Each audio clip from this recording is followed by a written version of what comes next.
Hi everyone, my name's Sadie and today I'm going to tell you the story of John the Baptist preparing the way for the King.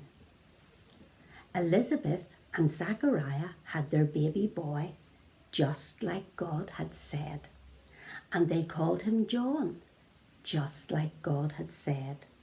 As he grew up, they made sure John knew all about the promise God had made about him and how he would prepare the way for God coming to earth to stay.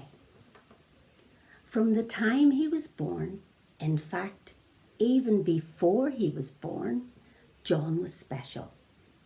God gave him the Holy Spirit to help him through his life and for his special task.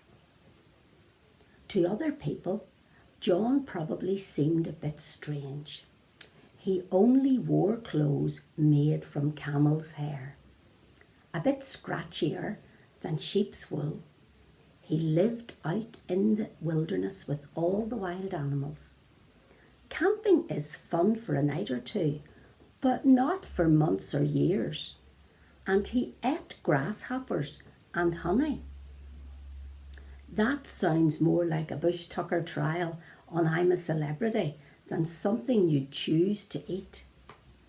But even though John was different, God was with him.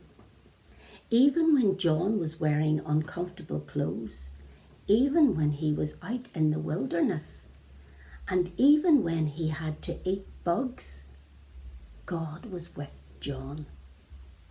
Because God was with John, people came to see that it was important to listen to him, and they went out to him in the wilderness to hear what God was saying through him.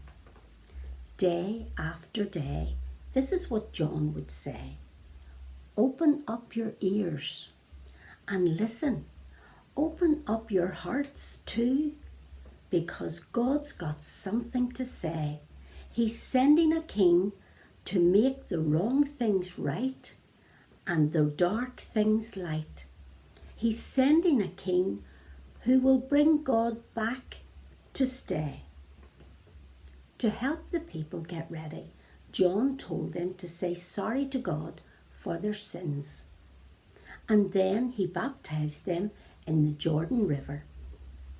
This reminded everyone that only God can save them, and especially of the times God had saved his people by bringing them through water, like he did with Noah and his family, and Moses and the Israelites.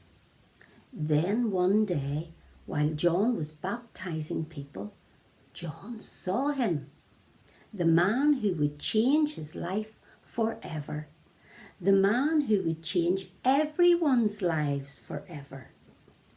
Who do you think John saw? Do you think it was the King? Do you think it was Emmanuel, God with us? You're right. It was the King. But before this King was a man, he was a boy. And before he was a boy, he was a little baby. God had come to earth to stay.